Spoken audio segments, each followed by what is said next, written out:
नमस्कार दोस्तों, मैं निरंजन स्वागत करता हूं आपके अपने YouTube चैनल पर। दोस्तों, आज हम छत्तीसगढ़ का इतिहास का 7वां पार्ट पढ़ेंगे। ठीक है, इससे पहले जो है 6 पार्ट मैं बना चुका हूं। आप ध्यान रखिएगा कि मेरा जो ये छत्तीसगढ़ का वीडियो है ये मंडे टू फ्राइडे रहेगा। ठीक है, तो सप्ताह में कुल 5 वीडियो आएगा। पिछले सप्ताह मैं 5 वीडियो बना चुका हूँ और आज जो है दूसरा वीडियो है। ठीक, तो दोस्तों ये जो वीडियो है आपके आगामी एग्जाम के लिए बहुत ही महत्वपूर्ण है। आपको पता होगा कि आने वाले समय में बहुत सारे एग्जाम हैं। अभी जैसे संडे को ही एक एग्जाम है, ठीक है, आपका आरक्षक का। तो आप इस वीडियो के माध्यम से अपना रिवीजन को और अच्छा कर सकते हैं।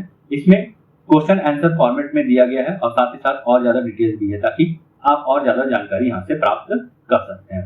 तो दोस्तों, वीडियो आपको पसंद आएगा तो वीडियो जरूर लाइक कीजिएगा और चैनल पर नए हैं तो चैनल को सब्सक्राइब करना बिल्कुल मत भूलिएगा, क्योंकि इसी तरह वीडियो आपको हमेशा अब मिलते ही रहेगा। तो चलिए शुरू करते हैं। देखिए, पहला क्वेश्चन है कि सरबपुरी शासक ने अपनी राजधानी श्रीपुर को बनाया था। तो देखिए, सरबपुरी शासक की बात करते हैं जिन्होंने अपना राजधानी श्रीपुर को बनाया था। देखिए, श्रीपुर बोले या सिरपुर बोले, ठीक है, प्राचीन नाम जो है श्रीपुर है और इसे सिरपुर भी बोला जाता है। ठीक है, हालांकि सिरपुर को चित्रांगपुर भी बोला जाता है, इस चीज को भी आप याद रखिएगा। तो इसका जो सही उत्तर हो जाएगा ऑप्शन नंबर बी, प्रवरराज प्रथम। ठीक है, तो प्रवरराज प्रथम जो है श्रीपुर यानी कि सिरपुर को जो है अपना राजधानी बनाया था। यदि हम सरबपुरी वंश की बात करते हैं तो देखिए, सरबपुरी वंश में 2 और राजधानी की हम बात करते हैं, जिसमें से पहला जो राजधानी है सरबपुर है और दूसरा राजधानी है प्रसन्नपुर। इसे मल्हार भी बोला जाता है। ध्यान रखिएगा, जो सरबपुर राजधानी है इसके संस्थापक जो है, इस वंश के संस्थापक जो है सरब राज के द्वारा जो है बनाया गया था। ठीक है, प्रारंभिक राजधानी है ये। और दूसरा जो इसका राजधानी है वो है प्रसन्नपुर, जिसे प्रसन्नमात के द्वारा बनाया गया था। ठीक है, और ये जो प्रसन्नपुर है नीडिला नदी के तट पर है। नीडिला नदी जिसे वर्तमान में लीलागढ़ नदी के नाम से भी जाना जाता है। कहाँ है? तो ये मल्हार में है, वर्तमान मल्हार ही है प्रसन्नपुर। ठीक है, तो ये फैक्ट है, इसको आप याद रखिएगा। आई होप आपको याद भी होगा और इस तरह से आपका रिवीजन भी और अच्छा होगा। दोस्तों, आपको वीडियो पसंद आता है ना, तो वीडियो को जरूर लाइक कीजिएगा और कमेंट जरूर दीजिए। ठीक है, ताकि मुझे भी मोटिवेशन मिले कि हाँ, मैं जो कर रहा हूं आपके लिए बहुत ही अच्छा है। चलिए अगला क्वेश्चन देखिए, कोटपार संधि कब किया गया? तो देखिए, कोटपार की संधि कब किया गया, तो इससे पहले ये देखिए कि ये नौबत की वाई। तो आपको पता होगा कि हलवा विद्रोह होता है। हलवा विद्रोह होता है कब होता है? तो 1777 ईस्वी में हलवा विद्रोह होता है। ठीक है, ये जो है काकती राजवंश से संबंधित है। ठीक है, तो काकती वंश में 2 राजाओं को हम देखते हैं, जिसमें से प्रथम है अजमेर सिंह और दूसरा जो है दरियादेव। तो अजमेर सिंह और दरियादेव के बीच में जो है सत्ता के लिए संघर्ष होता है, जिसमें अजमेर सिंह जो है ये प्रमुख शासक रहता है, ये लोकप्रिय शासक रहता है, लेकिन दरियादेव जो है इसे सत्ता से हटाकर अपने आप को सत्ता में स्थापित करता है। और इन्हीं के बीच जो युद्ध होता है, जिसे हम हलवा विद्रोह कहते हैं, अंत में दरियादेव को जो है सत्ता प्राप्त होता है, लेकिन सत्ता के लालच में इन्होंने एक संधि की रहती है। ठीक है, सत्ता के लालच के लिए इन्होंने जो है सहायता लेती है। तो ध्यान रखिएगा, मराठाओं से सहायता लेती है, दूसरा जयपुर के शासक विक्रमदेव से सहायता लेती है और अंग्रेजी सेनाओं से भी इन्होंने सहायता लेती है। अब बदले में जो है एक लास्ट में संधि होता है, जिसके तहत जो है बस्तर पूर्ण रूप से नागपुर शासन के अधीन आ जाता है। ठीक है, या यूं कहा जाए तो छत्तीसगढ़ में बस्तर शामिल हो जाता है। इससे पहले जो है बस्तर जो है छत्तीसगढ़ में शामिल नहीं रहता है। तो देखिए, कोटपार की संधि की हम बात करते हैं तो कोटपार की संधि जो है 6 अप्रैल 1778 में होता है। किसके किसके मध्य होता है? तो दरियादेव और मराठा और जयपुर के शासक के मध्य होता है, जिसमें मराठाओं को 59,000 की टकोली प्रदान किया जाता है और जयपुर के शासक को कुछ ग्राम जो है दान में दे दिया जाता है। ठीक है, संधि के स्वरूप। चलिए, तो इसका सही उत्तर हो जाएगा ऑप्शन नंबर सी, 6 अप्रैल 1778। देखिए, सत्ता प्राप्ति। दरियादेव ने अपने भाई के विरुद्ध षड्यंत्र रचकर सत्ता प्राप्त किया। इस कार्य में जयपुर नरेश, विक्रमदेव, कंपनी सरकार के अधीन जॉनसन और मराठों की टिकरी टापुओं से दरियादेव विजय प्राप्त करने में सफल रहा और इसके बदले में उन्हें सहायता करने का वचन दिया। तो कोटपार की संधि 6 अप्रैल 1778 को होता है। इस संधि के तहत जो है जयपुर नरेश को कोटपार, चुकचुका, ओड़ागढ़ और रायगढ़ क्षेत्र मिलता है, जबकि मराठाओं को जो है 59,000 टकोली प्रतिवर्ष देना प्रारंभ हो जाता है।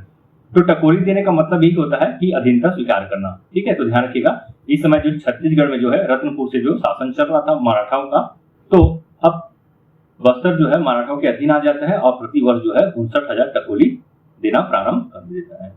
देखिए, इस संधि के द्वारा राज्य का बस्तर क्षेत्र मराठा नियंत्रण में आ जाता है। देखिए, एग्जाम में पूछा भी गया है। दरियादेव के शासनकाल में ही बस्तर क्षेत्र छत्तीसगढ़ का अभिन्न अंग बना।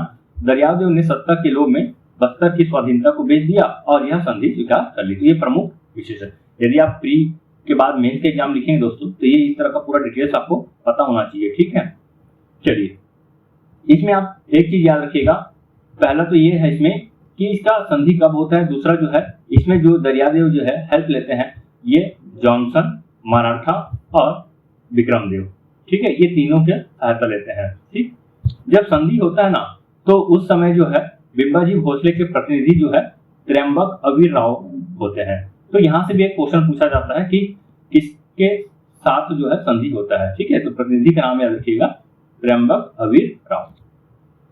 चलिए, अगला क्वेश्चन देखिए, कोटपार संधि मराठों एवं किस शासक के मध्य हुआ। तो मैंने अभी बताया मराठों के साथ होता है और दूसरा जो है दरियादेव।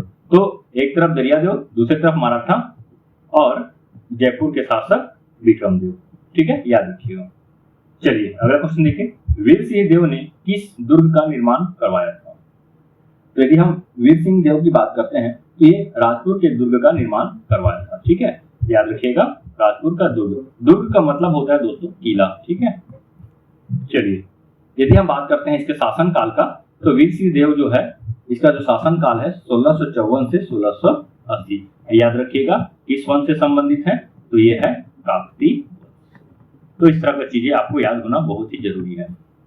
अगला क्वेश्चन देखिए, किस संधि द्वारा पहली बार बस्तर राज्य छत्तीसगढ़ का अंग बना। तो बस्तर राज्य जो है छत्तीसगढ़ का अंग बनता है कोटपार के संधि के द्वारा।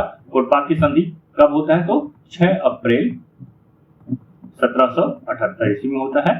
ठीक है, चलिए, ठीक, मैंने इसको अभी आपको समझाया। 6 अप्रैल 1778 को होता है। किसके किसके बीच होता है, तो दरियादेव के बीच होता है और दूसरा मराठा और जयपुर के शासक विक्रमदेव के मध्य।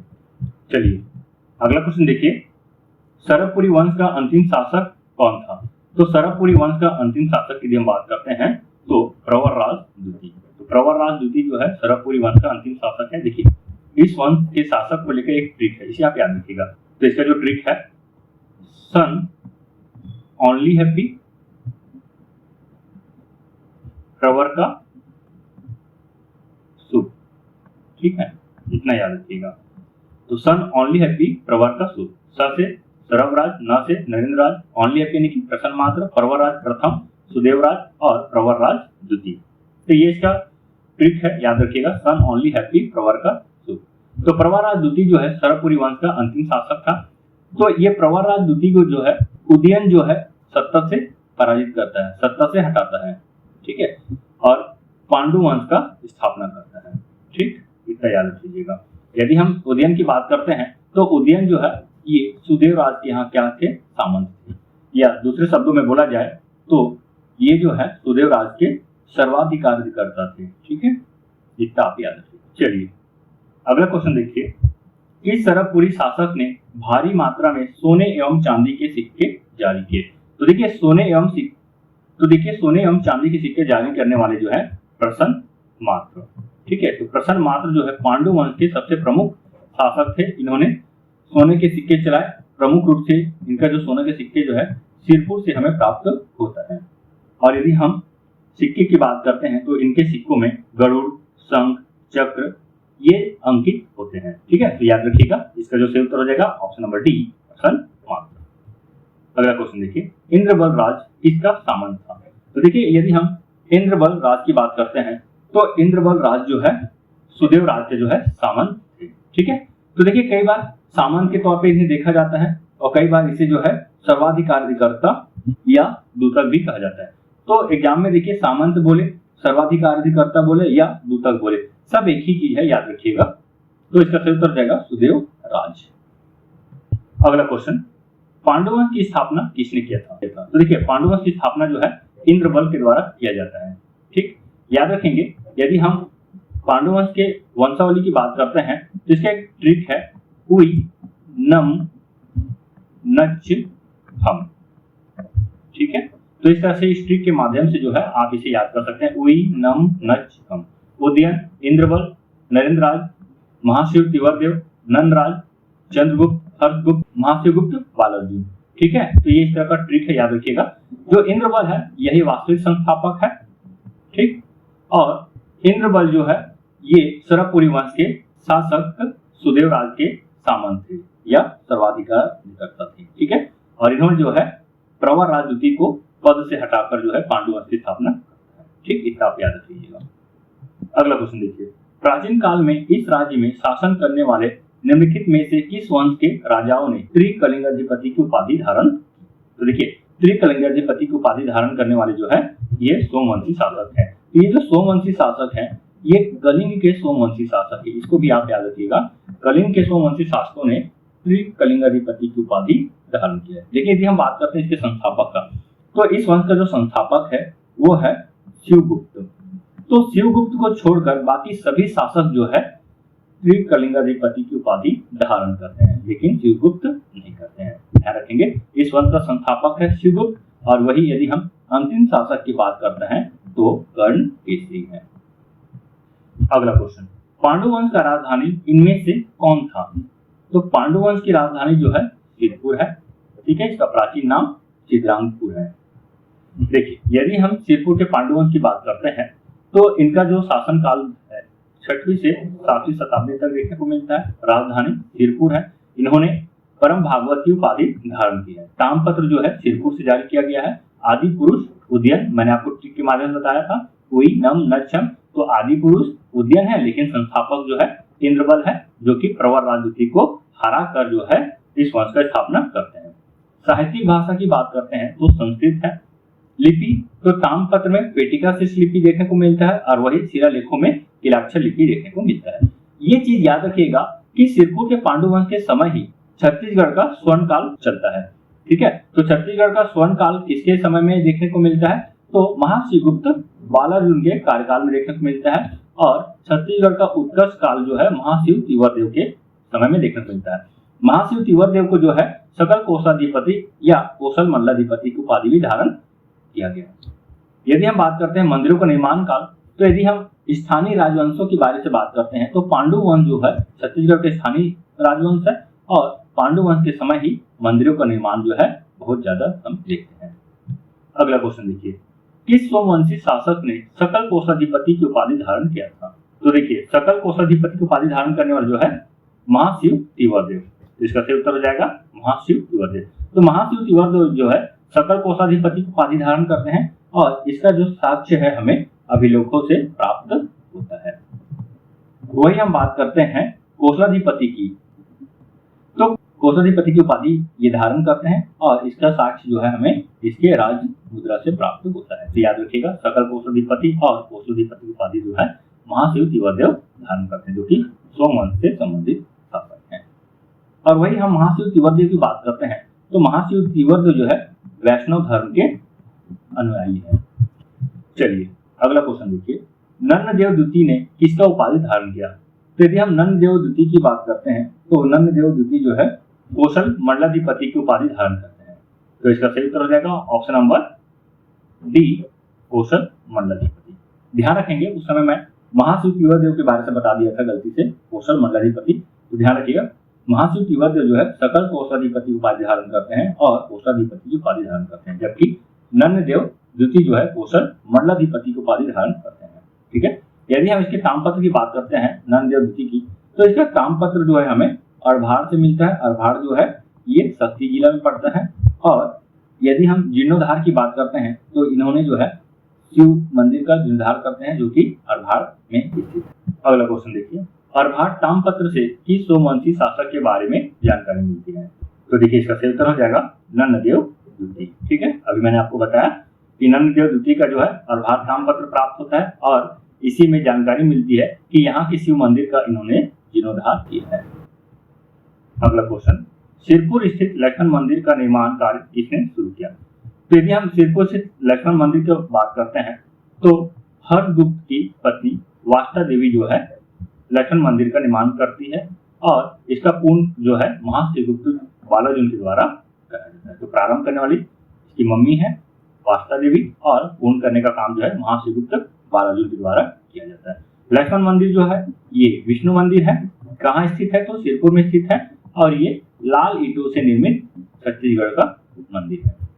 देखिए, यदि हम रानी वास्ता देवी की बात करते हैं तो ये हर्षगुप्त की पत्नी है, जो कि मगध के मौखरी वंश के राजा सूर्यवर्मा की पुत्री भी है। कई बार एग्जाम में पूछा जा सकता है कि किस शासक की पुत्री है, तो याद रखिएगा मौखरी वंश के राजा जो है सूर्यवर्मा की पुत्री है।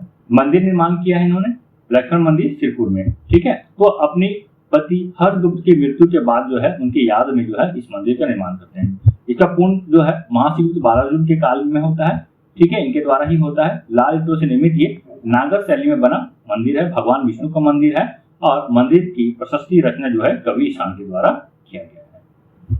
अगला क्वेश्चन देखिए, महाशिवगुप्त किस धर्म को मानने वाला था? यदि हम महाशिवगुप्त की बात करते हैं तो महाशिवगुप्त जो है शैव धर्म को मानने वाले थे और वही इस वंश की बात करते हैं पांडु वंश का, तो पांडु वंश के जो शासक हैं सभी के सभी शासक जो है ये वैष्णव धर्म को मानने वाले हैं, लेकिन महाशिवगुप्त जो है शैव धर्म को मानने वाले हैं। इन्होंने अपने ताम्रपत्रों में जो है प्रारंभ में ओम नमः शिवाय जो है लिखवाई है। तो इससे पता चलता है कि ये जो शासक हैं शिव भक्त हैं। ठीक, यदि हम बात करते हैं महाशिवगुप्त बालार्जुन का, तो देखिए बचपन में धनुष विद्या में निपुण होने के कारण जो है इसे बालार्जुन भी कहा गया। इसका शासनकाल 559 से 655 ईस्वी है। ठीक, जो कि पांडु वंश में सबसे ज्यादा समय तक शासन करने वाला यही एक शासक है। इनका उपाधि है परम महेश्वर, शैव धर्म के अनुयायी है। अभिलेख की बात करते हैं तो लक्ष्मण मंदिर शिलालेख में इसकी जानकारी भी मिलती है। अन्य अभिलेख में सेनकपाठ अभिलेख है। इस अभिलेख में सामंत की 3 पीढ़ियों का उल्लेख है, शिवरक्षित, देवरक्षित, दुर्ग रहित। ठीक है, ध्यान रखेंगे। और जो दुर्ग रहित है ये बालार्जुन के समकालीन है। ताम्रपत्र जो है सिरपुर में इनके 27 ताम्रपत्र मिलते हैं, मल्हार ताम्रपत्र और गोंदा ताम्रपत्र। तो ये 3 ताम्रपत्र है, सिरपुर, मल्हार, गोंदा। अभिलेख की बात करते हैं तो इनके अभिलेखों में निम्नलिखित कवि अथवा प्रशस्तिकार का नाम है ईशान, देवदंडी और सुमंगल। ठीक है, यदि हम मुद्रा की बात करें तो केसी लेख युक्त स्वर्ण मुद्रा बालपुर शक्ति से प्राप्त हुआ है, जिसमें गजलक्ष्मी के स्थान पर कुकुदमान, वृषभ और त्रिशूल का अंकन है। उपलब्धि की बात करते हैं तो देखिए प्रमुख उपलब्धि है कि इसी के काल में छत्तीसगढ़ को जो है स्वर्ण काल कहा गया है। क्यों कहा गया है? क्योंकि इसके शासन काल में कला से संबंधित स्थापत्य कला, धर्म इत्यादि सभी क्षेत्रों में जो है उल्लेखनीय वृद्धि हुआ है। ठीक है, और सभी धर्मों को जो है समान संरक्षण इन्होंने दिया है। इसके कार्यकाल में जो है बौद्ध धर्म, अनेक बौद्ध धर्म का निर्माण होता है। वैष्णव धर्म लक्ष्मण मंदिर का निर्माण कार्य पूर्ण करवाते हैं। शैव धर्म अनेक शिव मंदिर का निर्माण करवाता है, जिसमें गंधेश्वर महादेव मंदिर जो कि सिरपुर में है, सिद्धेश्वर महादेव मंदिर जो कि पलानी में है। ये देखिए एग्जाम में पूछा भी गया है ना। तो ये जो पेज मैं इसलिए रखा हूं ताकि यहाँ से आपको ज्यादा से ज्यादा चीज याद आ जाए। ठीक है, आपका रिवीजन और अच्छा हो जाए। इसके साथ ही साथ बालेश्वर भट्टारक शिव मंदिर, अंडल देव मंदिर खरौड़, ठीक, और ग्राम दान का भी उल्लेख मिलता है। ठीक है, सिरपुर अभिलेख से ज्ञात होता है कि इन्होंने जिन घोष को ग्राम दान दिया था। वही इसके समकालीन शासक की बात करते हैं तो हर्षगुप्त, पुलकेशिन द्वितीय और बिलासपुर। ध्यान रखेंगे पुलकेशिन द्वितीय का जो है ना इस वंश को समाप्त करने में सबसे बड़ा हाथ रहता है। तो पुलकेशिन द्वितीय जो है चालुक्य वंश के शासक हैं और पांडु वंश को समाप्त करने में इनका बहुत बड़ा योगदान है। अगला क्वेश्चन देखिए, हर्षगुप्त से संबंधित सत्य कथन है। तो देखिए यह चंद्रगुप्त का पुत्र था, तो हर्षगुप्त जो है चंद्रगुप्त का पुत्र है, सही है। इसके 2 पुत्र महाशिवगुप्त और रणकेसरी था, ये भी सही बात है। इनका विवाह जो है मौखरी राजा सूर्यवर्मा की बहन से हुआ था। तो देखिए हर्षगुप्त का जो विवाह है मौखरी राजा सूर्यवर्मा की बहन से पुत्री से होता है। ठीक है, और इनकी पुत्री का नाम है वास्ता देवी। तो इस तरह से 1 और 2 सही है, ऑप्शन नंबर ए सही है, कथन 3 जो है गलत है। तो देखिए आजकल एग्जाम में जो है ना स्टेटमेंट बेस्ड भी क्वेश्चन पूछा जा रहा है। पहले व्यापम के द्वारा वन लाइनर क्वेश्चन पूछा जाता था, बहुत सिंपल होता था। अब थोड़ा सा घुमाकर क्वेश्चन पूछा जा रहा है, तो आप इस तरह की चीजों को भी ध्यान रखिएगा। अगला क्वेश्चन देखिए, चीनी यात्री वेनसांग ने संभवतः किस वर्ष श्रीपुर की यात्रा की? तो देखिए श्रीपुर बोलिए या सिरपुर बोलिए, बात एक ही है। ठीक है, कब किया गया था? तो 639 है ना, 639 ईस्वी में किया गया था। ठीक, 7वीं शताब्दी। देखिए यदि हम बात करते हैं वेनसांग का यात्रा वृत्तांत का, तो ये जो है चीन के रहने वाले हैं, चीनी बौद्ध यात्री है। इनका उद्देश्य बौद्ध धर्म से संबंधित ज्ञानार्जन करना था। 639 ईस्वी में इन्होंने छत्तीसगढ़ की यात्रा करते हैं और छत्तीसगढ़ के दो मुख्य स्थान को याद रखिएगा, सिरपुर और मल्हार को। इनकी यात्रा के दौरान सिरपुर क्षेत्र में महाश्रीगुप्त बालाजुन का शासनकाल था। इनकी पुस्तक सी युग में छत्तीसगढ़ को किया सलो के नाम से लिखित किया गया है। वेनसांग का कथन था कि यहाँ का राजा अन्य धर्मों के प्रति आस्था रखता था। यहाँ का राजा क्षत्रिय था किंतु बौद्ध धर्म में विश्वास रखता था। इस काल में राज्य में 100 संघाराम यानी कि बौद्ध विहार थे। लगभग 10,000 महायान बौद्ध भिक्षु जो है इस संघाराम में निवास करते थे। ठीक है, तो ये है वेनसांग से संबंधित महत्वपूर्ण जानकारी और यहाँ से भी क्वेश्चन आता है। आप यहाँ पे देख रहे होंगे कि CGPSC AMO 2017, ADIHS 2014, ARD, CGPSC, ADP, तो इसके अलावा भी बहुत सारा क्वेश्चन इसी से संबंधित पूछा गया है, चाहे वो CGPSC हो या फिर व्यापम हो। देखिए, वेनसांग ने अपनी रचना CUK में छत्तीसगढ़ को उल्लेख किस नाम से किया है? तो किया सलो। तो ऑप्शन नंबर बी जो है इसका सही उत्तर। अगला क्वेश्चन देखिए, महाश्रीगुप्त बालाजुन ने किसका अधीनता स्वीकार किया? देखिए, किसका अधीनता स्वीकार किया तो क्या माना जाता है कि संभवतः जो है ये पुलकेशिन द्वितीय का अधीनता स्वीकार किया। देखिए, ऐहोल अभिलेख के अनुसार चालुक्य शासक पुलकेशिन द्वितीय ने दक्षिण कौशल पर आक्रमण कर पांडु वंश का शासन समाप्त कर दिया। ठीक है, तो अंतिम शासक तो खैर ये नहीं थे। इसके बाद जो है संभवतः यह माना जाता है कि रणकेसरी व शिवनंदी जो है इसके बाद शासन करते हैं। ठीक है, और संभवतः ये भी हो सकता है कि महाश्रीगुप्त बालाजुन जो है पुलकेशिन द्वितीय का अधीनता स्वीकार करते हैं और बाद में जो है पुलकेशिन द्वितीय जो है इस वंश को पूरी तरह से समाप्त कर देते। ठीक, और इसके बाद भी जो है रणकेसरी और शिवनंदी के द्वारा जो है शासन चलाया जाता है। तो इस तरह से चीजें, इसको भी आप ध्यान रखिएगा। अगला क्वेश्चन देखिए, पाली के शिव मंदिर का निर्माण किसने करवाया था? देखिए, पाली के शिव मंदिर का निर्माण जो है ये विक्रमादित्य के द्वारा कराया जाता है। विक्रमादित्य की जब हम बात करते हैं तो ये बाण वंश के शासक हैं। ठीक है, माना जाता है कि विक्रमादित्य जो है या बाणवंशी शासक जो है आंध्र प्रदेश के थे और वहीं से जो है छत्तीसगढ़ प्रवेश करते हैं। देखिए, यदि हम बाणवंश की बात करते हैं तो इसका काल जो है, शासन काल जो है 19वीं शताब्दी है। संस्थापक महामंडलेश्वर मल्लदेव, जिसकी राजधानी पाली गोरबा है। यदि हम विशेष बात करें तो बाणवंशी मूलतः आंध्र प्रदेश के। ठीक, विक्रमादित्य इन्होंने 19वीं सदी में पाली के प्रस्तर मंदिर, शिव मंदिर का निर्माण कराया, जिसका जीर्णोद्धार कलचुरी शासक जाजेलेदो प्रथम ने कराया था। बाणवंश के अनेक शिलालेख में विक्रमादित्य की पहचान जयमेरु या जयमऊ के नाम से की गई है। वही हम बात करते हैं त्रिपुरी के कलचुरी शासक शंकरगढ़ द्वितीय मुग्धतुंग का। ध्यान रखिएगा, शंकरगढ़ द्वितीय मुग्धतुंग, उसको उपाधि है ये मुग्धतुंग। तो शंकरगढ़ द्वितीय जो है विक्रमादित्य को पराजित करके इस वंश को समाप्त किया था और बाद में जो है कलिंग राज के द्वारा जो है पूर्ण रूप से कलचुरी वंश का स्थापना कर। ठीक, चलिए आगे बढ़ते हैं। बाणवंश का संस्थापक कौन है? तो बाणवंश के संस्थापक की बात करते हैं तो महामंडलेश्वर मल्लदेव। ऑप्शन नंबर बी अभी मैंने आपको बताया। अगला क्वेश्चन, त्रिकलिंगाधिपति की उपाधि धारण करने वाला वंश है। तो त्रिकलिंगाधिपति की उपाधि धारण करने वाला वंश जो है सोमवंश। कहाँ के सोमवंश है? तो ये कलिंग के सोमवंश। इसका भी मैंने अभी आपको बताया है, याद रखिएगा। और इसके जो संस्थापक है शिव गुप्त और अंतिम शासक कर्ण केसी। तो शिवगुप्त को छोड़कर बाकी जितने भी शासक है ये सभी के सभी जो है त्रिकलिंगाधिपति की उपाधि धारण करते हैं। अगला क्वेश्चन, भरत बल एवं सुरबल किस वंश के शासक हैं? तो इसका जो सही उत्तर हो जाएगा मैकल का पांडु वंश। देखिए, मैकल का पांडु वंश या इसे सोमवंश भी बोला जाता है। जानकारी का स्रोत है मल्हार ताम्रपत्र लेख, राजधानी अमरकंटक, शासन क्षेत्र मैकल। इसका यदि हम शासनकाल की बात करते हैं तो 5वीं शताब्दी के आसपास संभवतः जो है इसका शासनकाल रहा होगा। प्रमुख शासक की बस याद रखिएगा, जयबल, वधबल, नागबल, भरतबल, सुरबल। इसका एक ट्रिक है, जय जय वनाभ सुरबल। इस ट्रिक को याद करके आप इसके शासकों के क्रम को भी याद रखें। चलिए अगला क्वेश्चन देखिए, नृपति भूषण का संबंध किस शिलालेख से है? तो नृपति भूषण की बात करते हैं तो एर्राकोड शिलालेख से इसका संबंध है। यदि हम एर्राकोड की बात करते हैं तो इसे जो है तेलुगु शिलालेख भी कहा गया है। ठीक, और नृपति भूषण की बात करते हैं तो किस वंश से संबंधित है? तो बस्तर के छिंदक नागवंश से संबंधित है। देखिए, यदि हम इस वंश के शासक और उसके प्रमुख शिलालेखों की बात करते हैं तो नृपति भूषण का जो शिलालेख है एर्राकोड तेलुगु शिलालेख है।